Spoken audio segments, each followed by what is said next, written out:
எங்கு செல்ல வேண்டும், என்ன சொல்ல வேண்டும், வழி நடத்தும் ஆவியானவரே. எங்கு செல்ல வேண்டும், என்ன சொல்ல வேண்டும், வழி நடத்தும் ஆவியானவரே. விருப்பமில்லாத இடங்களுக்கு செல்லாமல் தடுத்து நிறுத்தும் ஆவியானவரே. விருப்பமில்லாத இடங்களுக்கு செல்லாமல் தடுத்து நிறுத்தும் ஆவியானவரே. ஆவியானவரே, ஆவியானவரே, பரிசுத்த ஆவியானவரே, எங்களுக்குள்ளே வாசம் செய்யும் ஆவியானவரே. இந்நாளிலும் சித்தம் போல் நடத்தி செல்லுமையா. எங்களுக்குள்ளே வாசம் செய்யும் ஆவியானவரே. இந்நாளிலும் சித்தம் போல் நடத்தி செல்லுமையா. Praise the Lord. கர்த்தரும் இரட்சகருமாகிய இயேசு கிறிஸ்துவின் நாமத்தில் உங்கள் யாவருக்கும் என் அன்பின் வாழ்த்துக்கள். ஒரு புதிய வருடத்துக்குள் நுழைந்திருக்கிறோம். தேவன் நம் ஒவ்வொருவருடைய வாழ்க்கையிலும் புதிய புதிய வாக்கு தத்தங்களை கொடுத்திருப்பார். அவர் வாக்கு பண்ணினதில் உண்மை உள்ளவர். இன்றைக்கு நாம் தியானத்துக்கு ஆதாரமாக ஆகாய் என்கிற தீர்க்கதரிசன புஸ்தகம் 2ஆம் அதிகாரம் 5ஆம் வசனத்தை நான் வாசிக்கட்டும். நீங்கள் எகிப்திலிருந்து புறப்படுகிற போது நான் உங்களோடு உடன்படிக்கை பண்ணின வார்த்தையின்படியே என் ஆவியானவரும் உங்கள் நடுவில் நிலை கொண்டிருப்பார். பயப்படாதீங்கள்.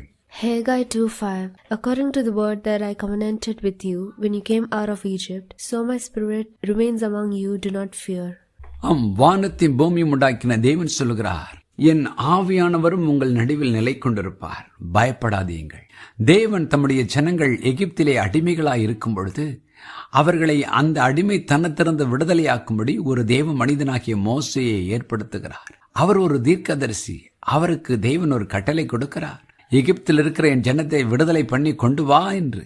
அப்படியே மோசே செல்கிறார். மோசேயுடைய தேவனும் சொல்கிறார். வேதம் சொல்கிறது, மோசேயை பார்த்து சொல்கிறார், நான் உன்னோடு இருப்பேன். அது மாத்திரமா, தேவ ஜனங்களின் மத்தியிலே தேவாதி தேவனும் ஆவியானவராய் நிலை கொண்டிருக்கிறார்.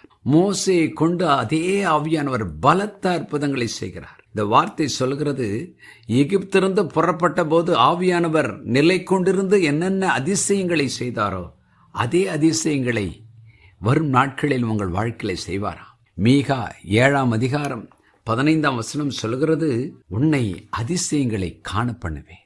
ஆம், ஆவியானவர் நிலை கொண்டிருந்தால் அடுக்கடுக்காய் அதிசயங்கள் நடக்கும். மோசேயின் வாழ்க்கையில் அப்படித்தான் மோசேயை கொண்டு தேவன் இஸ்ரவேல் ஜனங்களுக்கு செய்தார். அவர்களை முதலாவது தேவன் விடுதலை பண்ணுகிறார். இன்றைக்கும் கூட தேவன் ஆவியாய் நம்முடைய தனிப்பட்ட வாழ்க்கையில், குடும்பத்தில், வேலை ஸ்தலத்தில், தொழிலில் கூட இருக்கிறார், நிலை கொண்டிருக்கிறார்.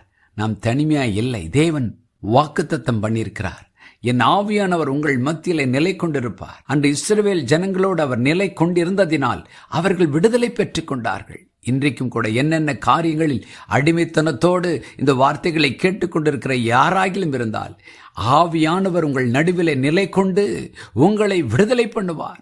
2 கொரிந்தியர் 3ஆம் அதிகாரம் 17ஆம் வசனம் சொல்லுகிறது, கர்த்தரே ஆவியானவர்.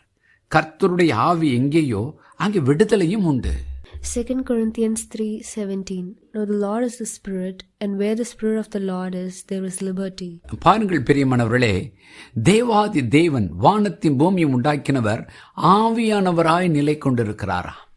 அவர் நிலை கொண்டு இருக்கிற இடத்திலே விடுதலை உண்டு, பூர்ணமான விடுதலை உண்டு. அந்த இஸ்ரவேல் ஜனங்களின் மத்தியில் தேவ ஆவியானவர் நிலை கொண்டிருந்ததினால் அவர்களை எகிப்திலிருந்து விடுதலை பெற்றுக்கொள்ள கர்த்தர் கிருபை தந்தார். ஆம், ஆவியானவர் நிலை கொண்டிருந்தால் அடுக்கடுக்காய் அதிசயங்கள் நடக்கும். அதில் முதல் அதிசயம் விடுதலை. இன்றைக்கும் இந்த வார்த்தைகளை கேட்கிற ஒவ்வொருவரும் ஒரு சின்ன ஜெபத்தை பண்ணுவோமா? ஆண்டவரே, என் வாழ்க்கையிலும் ஆவியானவர் நிலை கொண்டிருக்கட்டும். என் வாழ்க்கையிலும் விடுதலை தாரும். என்னென்ன காரியங்களில் நான் விடுதலை பெற வேண்டுமோ அந்தந்த காரியங்களில் இப்பொழுது எனக்கு விடுதலை தாரும் என்று சொல்லி நாம் ஜெபம் பண்ணுவோமா? ஜெபம் பண்ணுவோம். பரலோக பிதாவே, என்னோடு இணைந்து ஜெபிக்கிற ஒவ்வொருடைய வாழ்க்கையிலும் ஆவியானவர் நிலை கொண்டிருப்பீராக. நீர் அவர்கள் மத்தியிலே உம்முடைய சிங்காசனத்தோடு கர்த்தர் உட்காருவீராக. இப்பொழுதே ராஜா, நீர் நிலை கொண்டு இருக்கிறது நிமித்தம் என்னென்ன காரியங்களில் விடுதலை வேண்டுமோ கர்த்தர் கட்டளையிடுவீராக. பாவத்திலிருந்து, கெட்ட பழக்க வழக்கங்களிலிருந்து, நேரத்தை வீணடிக்கிற பழக்கங்களிலிருந்து, பணத்தை விரயம் பண்ணுகிற பழக்கத்திலிருந்து, ஆண்டவர் வீணான பேச்சுகளில் பேசும் பழக்கத்திலிருந்து, ஆண்டவர் என்னென்ன காரியங்களில் நம்முடைய ஜனத்துக்கு விடுதலை வேண்டுமோ, போதை வஸ்திலிருந்து விடுதலை வேண்டுமா, அல்லது என்னென்ன காரியங்களில் விடுதலை உண்டாக வேண்டுமோ, இன்று இப்பொழுது இயேசு கிறிஸ்துவின் நாமத்தில் விடுதலை உண்டாகட்டும். தேவ ஜனங்கள் என்று எகிப்திலிருந்து விடுதலை பெற்றது போல என்னோடு இணைந்து ஜெபிக்கிற ஒவ்வொருவரையும் உம்முடைய பரிசுத்த இரத்தத்தில் கழுவி உம்முடைய தூய ஆவியானவரின் வல்லமையினால் விடுதலை செய்வீராக.